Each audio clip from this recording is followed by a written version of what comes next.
Olá, você que nos assiste pela TVL, está começando mais um programa Nossa Gente. Meu convidado hoje é o capitão José Egídio de Borba. Por muito tempo a serviço do Exército Brasileiro, também foi secretário municipal. Enfim, vai contar um pouco da sua vida e da sua trajetória profissional. Egídio, prazer tê-lo aqui conosco. Obrigado, é uma honra. O senhor é nascido em Itajaí, né? Isso, eu nasci em Itajaí, mas vim para Blumenau com 2 anos de idade. Então, eu vim morar aqui no Progresso, no início do Progresso. Na época, meu pai era tecelão e como a tecelagem em Itajaí ela sofreu incêndio, ele dispensou muito dos tecelões. Ele soube que aqui em Blumenau havia a Artex, que estava contratando profissionais, veio para cá e a partir daí, então, eu me tornei blumenauense. Pois é, já faz um tempo, né? Já há bastante tempo. Isso aí é nos idos de 1956. Poxa, um bom tempo. E o senhor se criou então aqui na região do Grande Garcia, já faz parte do reino também? Já. Eu digo o seguinte, eu vim para Blumenau e eu conheço a Blumenau com 60 mil habitantes. Então, uma grande diferença dos dias de hoje, não resta dúvida.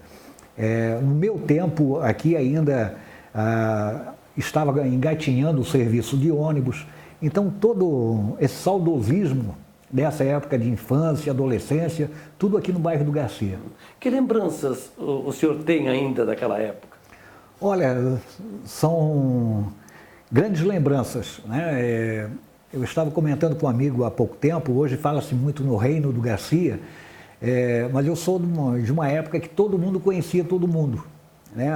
Os vizinhos se conheciam, o bairro era pequeno, então a gente tinha muito contato com esse pessoal da vizinhança. Então eu me lembro do início, do ônibus chegar no Garcia, do asfaltamento da Rua da Glória, do calçamento da Rua da Glória, do calçamento da Rua Progresso. Então tudo essas coisas que marcaram a infância. Eu estava comentando com um amigo sobre as caçadas, né? Então os caçadores do bairro do Garcia subiam para a região de Encano, Terceira Várzea, Nova Rússia, no sábado à tarde e desciam no domingo, no início da tarde de domingo. E uma das coisas que a gente se interessava em ver eram os caçadores retornando da caçada, né? Então, nos guidões das bicicletas, as aves abatidas, né, penduradas, então cada um mostrando a quantidade de animais e de aves que tinham abatido nessa caçada. O Garcia tinha bons caçadores. Tinha os famosos caçadores do Garcia, né? Então teve grandes caçadores. Pois é, eu imagino, né? Aqui tínhamos, como o senhor falou, a empresa industrial da Artex e tinha a Garcia, né? Naquela época também? Isso. Existia a empresa industrial Garcia, que era a mais forte, e a Artex estava engatinhando, né? Então nós vimos o crescimento, acompanhamos o crescimento, meu pai era tecelão da Artex, a minha mãe depois veio a trabalhar na companhia Hering, mas o bairro propriamente dito, ele girava em torno da companhia Fumo e Folha Souza Cruz, né? Hoje ainda a Souza Cruz, da empresa industrial Garcia e da Artex, fábrica de artefatos têxteis Artex. E era familiar. O garoto, quando completava 14 anos, a vaga dele já estava reservada. O garoto que eu digo, o filho do funcionário, ao completar 14 anos, ele já estava garantido a vaga dele na empresa. E era um orgulho o pai conseguir uma vaga para o filho dar continuidade lá, né? Algumas gerações trabalharam nessa empresa. Exatamente, algumas gerações passaram, tanto pela empresa industrial Garcia quanto pela Artex. O senhor chegou a trabalhar numa empresa dessa? Olha, eu iniciei na Artex, né? Mas não me adaptei, né? Saí e depois eu fui para a prática do esporte, desenvolvi a minha parte no futebol, né? E até vir para o quartel era a atividade que eu tinha, era estudante e jogador de futebol. Mas jogava futebol por divertimento ou chegou... Também. Na realidade, o que eu gostava mesmo era de pelada, né? Gostava de me divertir. Onde tivesse uma bola batendo, eu estava chegando para participar. E qual é o menino da época que não gostava de bater uma bola, né? E qual era o espaço baldio que não virava um campo de futebol, né? Ou no mínimo com uma E tinha muitos campos assim, porque na época tinha o campo do Amazonas aqui, né? Tinha, exatamente, tinha o estádio do Amazonas Esporte Clube. Ela era considerado um dos melhores estádios de Santa Catarina. O gramado era um espetáculo, né? Eu tive o prazer de jogar ali, tanto no juvenil do Amazonas, como depois no time principal do Amazonas. Peguei essa época. Tinha o campo do América, que era um pouquinho em cima, era onde jogava o clube da segunda divisão, da Artex, né?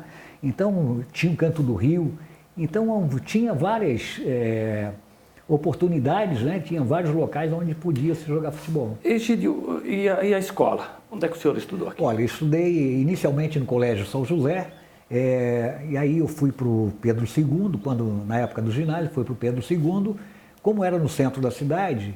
E gozado que quando eu fui, o Pedro II ele funcionava no Colégio Luiz Delfino, onde é o nosso fórum, onde é PROCON, ali o departamento. Hoje seria ali próximo da prefeitura? Do lado da prefeitura, ali era o Colégio Luiz Delfino. No ano seguinte já foi para a Rua Floriano Peixoto, já no alto da Rua Floriano Peixoto, o segundo ano. E depois, por comodidade, eu vim estudar no Garcia, morava próximo do Colégio Celso Ramos, e terminei meus estudos ali no Colégio Celso Ramos. Agora, Egídio, o senhor ingressou no Exército como todo moço que completa 18 anos, vai cumprir o serviço militar, ou o senhor já vislumbrava uma carreira? O que eu digo é o seguinte, eu sou um felizardo por ter realizado um sonho. Tá? Era um sonho de menino. Eu me apaixonava pelas coisas militares e quando eu vim para o Exército, eu estava na dispensa de incorporação e eu fiz de tudo para incorporar, né? E felizmente consegui incorporar em 1973, servindo na 2ª Companhia de Fuzileiros. Consegui fazer o curso de cabo em 1973, mas fui promovido a cabo só em 1975. Em 76, o Exército criou um quadro especial, que era o quadro de sargentos temporários. Já tinha os oficiais temporários, e foi criado, então, esse sargento temporário. E aí, aproveitando a oportunidade, eu fui um dos primeiros sargentos temporários aqui do 23BI. E aí o senhor fez carreira no Exército? Aí, por uma imposição da instituição, só através de concurso público que se consegue seguir a carreira. Fiz o concurso e em 1979 eu fui fazer o curso de formação de sargento, aí já o sargento de carreira, né, com oportunidade de toda a carreira. E aí em 79 então eu fui fazer o curso de sargento em Três Corações, terra do Pelé, né, e de lá eu fui para Rio Branco, no Acre. Aí servi por 3 anos em Rio Branco, retornei para Blumenau e sempre que eu saía de Blumenau por algum motivo eu acabava retornando aqui. Por quê? Porque tanto a minha família como a família da minha esposa são blumenauenses, né? E não tem lugar no Brasil, eu diria no Brasil, que eu nunca morei no exterior, mas não há lugar no Brasil igual a nossa região aqui. Quem nasceu aqui, ou quem como eu, escolheu Blumenau para morar, acaba adquirindo uma paixão, é uma coisa... É impressionante, né? Como a gente se apega à cidade. Tem uma característica, o Blumenauense tem uma característica mudando bastante, agora ultimamente mudando bastante com essa miscigenação que a gente tá vendo aí. Mas nessa época de adolescente e jovem, a característica do Blumenauense é uma característica diferente, né? É uma região segura, ainda é segura, mas naquele tempo era bem mais segura. As pessoas confiavam mais nas pessoas. Havia um relacionamento mais familiar. Egídio, eu me lembrei de 2 coisas agora aqui durante essa nossa prosa. Uma delas, o senhor falava do campo, o estádio do Amazonas. Eu fiz uma reportagem sobre a história do futebol da cidade, um documentário, e aqui tem as traves ainda daquele estádio, hoje aqui na sede do 23BI, né? Isso, com o desmonte do estádio do Amazonas Esporte Clube, indo para a Associação Artex, as traves que eram do estádio vieram para cá, foram doadas ao batalhão e até hoje elas estão aqui no estádio do batalhão, as traves do Amazonas Esporte Clube. É uma relíquia, né? Não tenha dúvida. O senhor não esquece daqueles tempos, né? Pouca gente sabe disso, mas elas estão aqui. Pois aí, outra coisa que eu entrevistei nesse programa aqui, o Lauro Baca, né, pai de saudosa memória, e que ele já fazia parte do clube de caçadores antes de ser o batalhão aqui. O senhor tem alguma lembrança? Alguém que contou alguma coisa de como começou a instituição aqui do Exército em Blumenau? Olha, nós tivemos até escolas militares aqui em Blumenau. A escola militar ela funcionava na empresa Garcia, né? Então tinha um local da empresa Garcia ali onde o pessoal tinha instrução militar. Nós tivemos casos aqui de moradores de Blumenau que participaram da Guerra do Paraguai, são os famosos voluntários da pátria. Temos outra situação que em exercícios de manobras, os militares vinham para cá, recrutavam esse pessoal que fazia escola militar para participar de manobras. Agora, o batalhão chegou aqui mesmo só em 1939, né? Então chegou aqui para abrasileirar a região de Blumenau. E estamos aqui desde 1939. E aí, muito útil, né, para a cidade, foram tantas e tantas enchentes, e o 23BI sempre, como diz o slogan, né, um braço forte, mão amiga. Não tenha dúvida, o batalhão tem uma participação esplêndida em todas as atividades que participou durante as enchentes de Blumenau. Nós temos relatos aqui, eu poderia dizer que desde 73 eu acompanho as enchentes em Blumenau, eu participo das enchentes em Blumenau. E qual era a principal participação do Exército? Era a transposição de áreas alagadas com os caminhões, era o auxílio à retirada dos móveis das residências, e alimentação. Então, desde 73, eu acompanho presencialmente, né, essa situação. Naquelas grandes enchentes, 83, 84, 2008 também, para falar das principais, o senhor estava em Blumenau? Eu posso dizer o seguinte, o batalhão tem um programa que chama-se Raízes, contar a história do batalhão, e por diversas vezes eu fui convidado para comentar sobre a participação do batalhão nas enchentes. E eu pego exatamente disso, de 73 a 1983. Por que eu levo até 83? Que 83 foi um divisor na história das enchentes de Blumenau. Desde 73 até 83, o que nós tínhamos aqui na região, o que era? Enchente de 10, 11, 12 metros no máximo. E aí acontecia o seguinte, os moradores retiravam a mudança de dentro de casa, os móveis de dentro de casa, ou suspendiam para o piso superior, esperavam a água baixar, com a própria água da enchente lavavam a parte afetada e no dia seguinte voltava a vida normal. Em 1983 houve uma situação diferente. Eu gosto de citar os moradores da Alameda Rio Branco. Para quem se lembra dessa época, a Alameda Rio Branco é onde morava a nata blumenauense, né? Então, o que acontecia nas enchentes? O pessoal levantava os móveis para o piso superior, permanecia em casa assistindo o aumento das águas, a diminuição das águas e retornava ao normal. Isso aí aconteceu em 1983, só que as águas que subiam antes a 11, 12 metros, elas continuaram subindo e foram a 15, 34. Então, pegando todo esse pessoal de surpresa, ou seja, atingiu não só o piso térreo, como atingiu também os pisos superiores. Então, um dos fatos que marcou aquela época foi exatamente isso, o pessoal nos telhados das residências pedindo socorro para que fossem resgatadas, né? Então, a partir daí, o blumenauense começou a ver enchente de uma maneira diferente, né? Bom, o que aconteceu em 83? Obras foram feitas, os moradores da Alameda mudaram-se dali, poucos permaneceram ali, né? Foram para as regiões mais altas, o que antes era, eu não digo impossível, mas era muito difícil ocupar as encostas das elevações. A partir de 83 o pessoal começou a subir as elevações. E aí nós tivemos o problema de 2008. Mas ainda em relação a 2003, comentava-se que era uma enchente que dava uma em cada século, que nunca mais ia acontecer isso. E no ano de 84 deu um pouquinho maior, né? Voltou a acontecer, não com a mesma intensidade com a enchente de 83, que foram 30 e poucos dias, aí a água subindo e descendo, mantendo a enchente, né?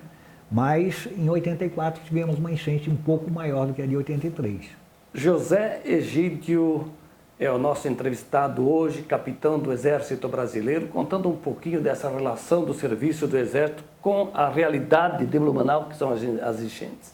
e outros temas importantes que estão sendo abordados aqui. Eu te convido para permanecer conosco, porque nós vamos fazer um breve intervalo e, na sequência, eu vou falar um pouco mais da trajetória, carreira do José Egídio de Borba, porque ele esteve a serviço do Exército Brasileiro também em missão de paz com a ONU, a serviço da ONU, lá em Angola. Daqui a pouquinho nós voltamos. Fique ligado.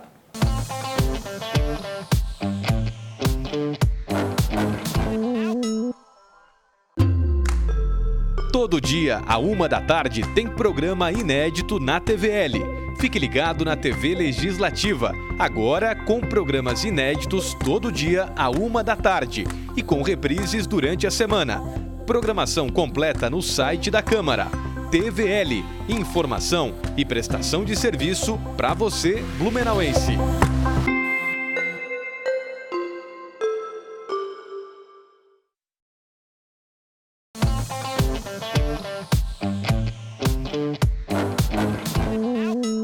Estamos de volta na sequência do programa Nossa Gente. Meu entrevistado hoje é o capitão do Exército Brasileiro, aqui do 23BI, o José Egídio de Borba. Bom, agora, nessa segunda parte do programa, eu gostaria, capitão, de falar um pouco mais sobre a tua atividade, a tua relação aqui com o Exército. E nós fechávamos o primeiro bloco do programa falando também dessa missão de paz do Exército Brasileiro, né, a ONU, lá em Angola. E o senhor está com um livro de sua autoria. O senhor registrou essa viagem, esse trabalho em Angola. Eu gostaria que, de forma resumida, a gente especificasse aqui um pouquinho essa ida a Angola. Bom, o livro é fruto dessa ida a Angola. Deixa eu mostrar aqui. O Exército Brasileiro, ele participa de missões de paz desde a década de 60. Em 62, no Canal de Suez, em 88, teve em Moçambique.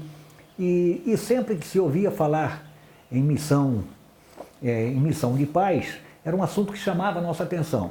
Até que o ano de 1994, nós ficamos sabendo que o Exército Brasileiro ele estava pensando ou almejando participar da missão de paz em Angola, país que vivia uma guerra civil entre os partidos políticos, ou frentes, a Frente de Libertação Nacional de Angola e a UNITA, que os dois antagonistas dessa guerra civil.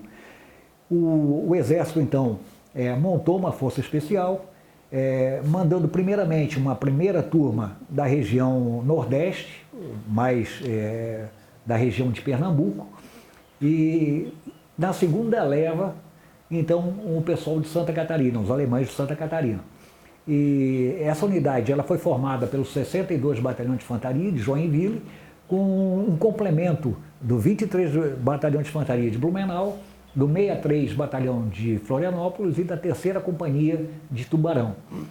Pois é, aqui o título do livro, como nós já mostramos, Uma Amiga, um pouco do Brasil em Angola, José Egídio de Borba, o autor. E essa foto aqui é uma realidade angolana? Nós temos que ver o seguinte: Angola, antes dessa guerra, a Guerra de Libertação, em 64, ela era um dos polos desenvolvidos, mais desenvolvidos da África. Luanda era a meca do turismo na África. E com essa guerra civil, ela deteriorou todos os serviços, tudo que ela oferecia de bom, ela teve deteriorado devido à guerra.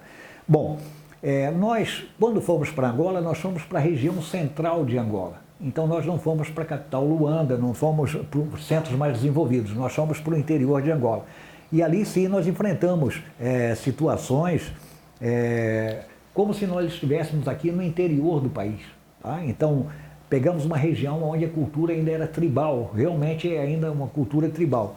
Então, enfrentou-se grandes dificuldades porque nós não tínhamos vínculo com a população propriamente dita. Nós fomos para uma região para separar os antagonistas, não deixar que os antagonistas entrassem em combate. Então, na realidade, uma força de paz com essa visão e com essa missão de evitar os confrontos. Pois é, e o senhor relata que no livro, então, além das fotos, que mostram um pouquinho da realidade lá, essa experiência sua e dos seus colegas do Exército nesse período? Assim como para mim foi uma primeira experiência, uma missão real, uma missão no exterior, para muitos de meus companheiros também foi assim. E com a ideia, e o livro é uma ideia de relatar essa situação que a gente viveu em Angola. Então, eu quando cheguei em Angola, tinha determinados horários que não podia fazer patrulhamento, não podia ter operações, à noite principalmente. Então, aproveitando as noites, eu ia fazendo um relato quase como um diário, né, das situações enfrentadas durante o dia a dia.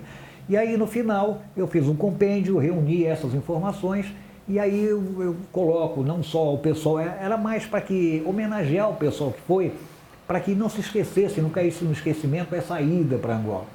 Então procurei relatar exatamente o que a gente viveu durante 6 meses em solo angolano. Agora, Egídio, é possível dizer o que vocês constataram lá, o que vocês encontraram, como foi o trabalho nesse período lá em Angola? Eu imagino que de muita dificuldade. Talvez o lado bom era a língua, né? Que lá se fala português, de Portugal. Gozado até porque, como tinham vários países participando da Força de Paz, quando falava-se alguma coisa, olha, está tendo dificuldade em tal lugar, aí o pessoal da ONU colocava os brasileiros para atender aquela situação pela facilidade e pelo jeito do brasileiro. Criou-se em Angola, por exemplo, um bordão, né, que todos os brasileiros escutavam isso aí, amigo brasileiro, bolacha. Né? Como eu falei no início, nós somos uma região central de Angola e devido à guerra, a agricultura, a produção angolana, ela caiu. Principalmente nesses lugares onde havia muita necessidade. Né? E aí a gente passou a atender alguma coisa dessa necessidade que eles tinham. Eu imagino uma guerra civil, uma revolução no país, aí problema de saúde pública, fome, né? As revanches naturais das tribos, dos povos lá, né? O governo, ou dos civis contra o governo. Mais do que apaziguar isso tudo, imagino que não é fácil. Mais do que ideologia, o problema era exatamente esse, eram problemas tribais, né? Então, ainda hoje existe isso, né? De uma maneira diferente, mas ainda existe. A África ela foi cortada, simplesmente cortada em linha reta e separando as tribos, né, irmãs e tal. Então, há ainda muita desconfiança entre eles. Existe, como falou, a miséria. Uma das coisas que chamou muito a atenção, e principalmente para nós, o brasileiro tem um coração muito bom, né? O brasileiro é muito bom de coração. Então, ele sentia, se sensibilizava com aquela situação crítica que o pessoal vivia. Né? Eu imagino que essa é uma parte da sua carreira profissional, né? Que o senhor não vai esquecer. Não tenha dúvida, não só eu, quem participou marcou muito, né? Marcou pela experiência que se teve. Como eu falei, a gente é acostumado, nós moramos numa região, eu diria, comparada com grandes centros, né? Com países de primeiro mundo. E lá a gente enfrentou exatamente a miséria. E uma vez um militar português conversando e tal, e aí ele falou o seguinte, o Brasil é igual a Angola. Aí eu coloquei o seguinte, olha, não é assim. No Brasil nós temos bolsões de miséria. Aqui em Angola nós temos bolsões de riqueza. Então, realmente, em Luanda ou nas cidades vizinhas, a gente presenciava fatos que chamavam atenção. Carros de último tipo, né, no último tipo do veículo, e contrastando com aqueles que caindo aos pedaços, aqueles carros bem antigos e tal. Então, a gente via esse choque econômico, né, nessa situação. Então, por isso a minha definição de, não, nós temos bolsões de pobreza, temos no Brasil, mas Angola tem bolsões de riqueza. Capitão, o senhor também, entre as tantas atribuições na vida, foi secretário, né, da Defesa Civil aqui no Manaus. Sim. Eu quando fui para a reserva, eu me aposentei em julho de 2009. Em novembro de 2009, fui convidado pelo coronel Menestrina, que era o comandante do Bombeiro e era o secretário interino da recém-criada Secretaria de Defesa Civil de Blumenau. Recebi o convite, inicialmente como diretor da Defesa Civil, pegamos a reestruturação da Defesa Civil, que era uma coordenadoria para a Secretaria, né, com a diretoria de fiscalização, a diretoria de reconstrução, a geologia. Então, uma nova figura para a Defesa Civil. E o coronel Menestrida ficou até ser transferido para Florianópolis e no final eu acabei assumindo a Secretaria de Defesa Civil. Foi um período bastante, eu diria, de aprendizado, mas também um período de muitas ocorrências. Eu costumo dizer o seguinte, olha, eu fui para lá, Blumenau estava pendurada, e realmente era essa situação. Então toda chuvinha, qualquer chuvinha que descia alguma coisa. Então foi um período, foi extremamente desgastante, mas foi também extremamente edificante, né? Porque foi um trabalho na tua passagem lá que durou o quê? 3 anos? 3 anos. 3 anos. Pós a tragédia de 2008, e aí ainda no meio, nesse período, nós tivemos aí uma ameaça e uma enchente em 2011, né? Nós tivemos, na realidade, era o seguinte, se ameaçasse chuva em Blumenau, descia alguma coisa dos barrancos, né? Nós falávamos aqui, olha, é o seguinte, está pendurado, vai cair. Então havia toda uma preocupação nisso aí. Então durante o ano, final de 2009, 2010, 2011, várias ameaças de enchente. 2008 ela não deu enchente em Blumenau, né? Ela deu enchente no Garcia, na Velha, mas o centro da cidade não sofreu essa enchente, né? Então o problema maior que era? Era os deslizamentos. Agora, uma outra questão para nós fechar o programa aqui, o senhor já está na reserva, já vai um tempo também, mas o senhor continua vivendo aqui, dando expediente no 23BI. Realmente, eu estou há 10 anos aposentado, né, na reserva, desses 10 anos, 3 anos na prefeitura, e passando 3 anos de folga em casa, e aí eu fui convidado em 2017, o Exército Brasileiro criou uma vaga para militares da reserva em determinadas áreas administrativas, e o batalhão me convidou para vir, eu aceitei o convite, é realmente um desafio, um cargo novo que a gente tem, uma nova fase da saúde no Exército. Então fui convidado, aceitei o convite e estou aqui. Então estou cumprindo o expediente que tu colocou de uma maneira diferente, mas me sentindo muito bem em casa. O senhor continua sendo um soldado do Exército Brasileiro? Não tenha dúvida. Eu costumo dizer o seguinte, quem foi, hoje existe um movimento muito grande aí que chama-se o veterano militar. Então, veterano, fala-se muito em veterano aqui. Quem é? É aquele pessoal que serviu o Exército e não esqueceu. A gente diz o seguinte, olha, eu posso sair da farda, né? Mas a farda não sai de mim. Né? Capitão, fico muito grato por essa conversa. Certamente me fez enriquecer o conhecimento em relação ao seu serviço. E muita gente também ficou admirada com a sua trajetória. Muito obrigado, hein? Muito obrigado. José Egídio de Borba foi o meu entrevistado, capitão do Exército Brasileiro, conversou conosco aqui no programa Nossa Gente. O programa está terminando, mas eu te convido para que você continue nos fazendo companhia. A todos, um grande abraço e até a próxima.